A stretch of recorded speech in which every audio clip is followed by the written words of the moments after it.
Hello guys, आज हम बात करेंगे डार्क वेब के बारे में। और मैं आज आपको डार्क वेब की बहुत ही फेमस स्केरियस्ट स्टोरी बताने जा रहा हूं। और जिन लोगों को शौक है डार्क वेब विजिट करने का, उस पर जाने का, तो ये वीडियो ज़रूर देखिएगा और इसको सेव कर लें।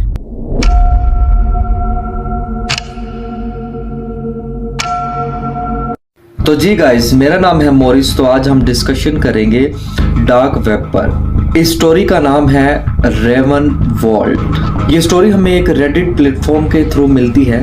मैं आपको बताता चलूँ कि रेडिट प्लेटफॉर्म एक ऐसा प्लेटफॉर्म है जहाँ पे लोग अपनी ख्यालात, अपनी वीडियोस और इमेजेस शेयर करते हैं। तो रेवन ने डार्क वेब को इस्तेमाल करने के लिए एक ब्राउज़र का इस्तेमाल किया।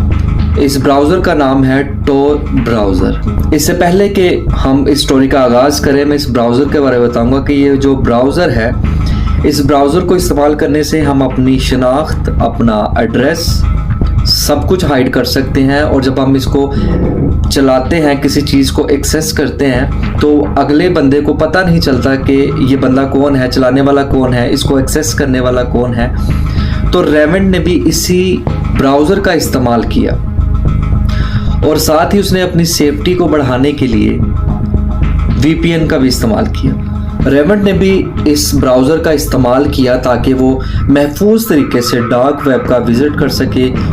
और रेवन यहाँ पे क्या देखता है कि डार्क वेब पर असलाहात बेचा जा रहा है, डार्क वेब पर ड्रग्स बेची जा रही है, डार्क वेब पर इंसानी पार्ट्स बेचे जा रहे हैं। तो रेवन जब इन सारी चीज़ों को देख रहा था और उसके पास एक नोटिफिकेशन आता है, इस पे लिखा होता है सरप्राइज, ओपन दिस लिंक। तो रेवन जब उस लिंक को बिना कुछ सोचे, बिना समझे ओपन करता है, तो वो क्या देखता है, उसके सामने एक लाइव स्ट्रीम शुरू हो जाती है। और मेरे दोस्तों, लाइव स्ट्रीम ये डार्क वेब पे बहुत ही फेमस है, जिसका नाम है रेड रूम। मैं अपनी नेक्स्ट वीडियो पे इस रेड रूम के बारे में आपको बताऊंगा।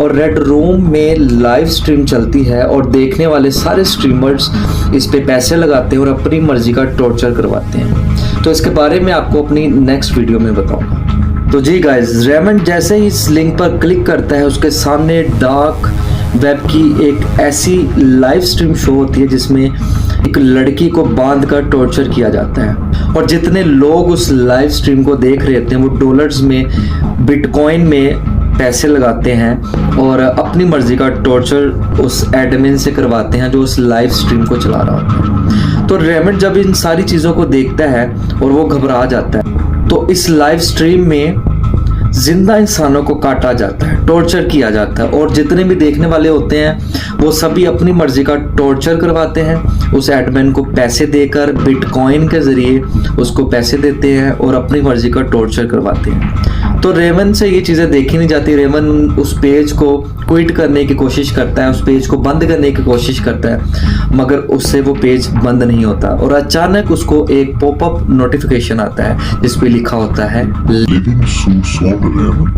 ये सब देखकर रेवन एकदम शॉक्ड हो जाता है और वो सोचता है कि मैंने तो टोर ब्राउज़र का इस्तेमाल किया है, मैंने VPN का इस्तेमाल किया है, तो मेरी आइडेंटिटी इसको कैसे पता चले। फिर रेवन इसी घबराहट में उस पेज को दोबारा बंद करता है और दोबारा से उसको एक नोटिफिकेशन मिलता है जिस पे लिखा होता है, अगर तुमने इस पेज को बंद करने की कोशिश की तो अगली दफा इस लड़की की जगह तुम होगे।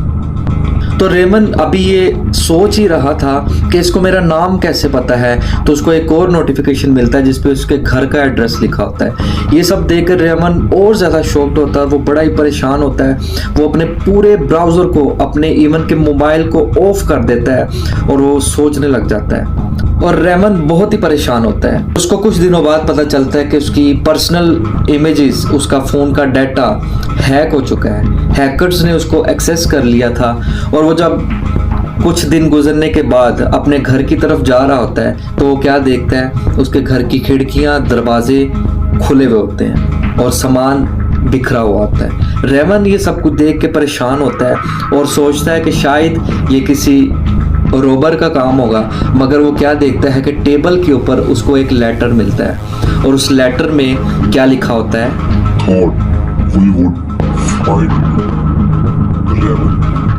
और सबसे शॉक्ड बात यह है कि पिछले 3 सालों से रेमन लापता है और पता नहीं रेमन के साथ क्या हुआ, वो मर गया है कि जिंदा है, या उसको भी उसी लड़की की तरह उस रेड रूम में टॉर्चर किया जा रहा है।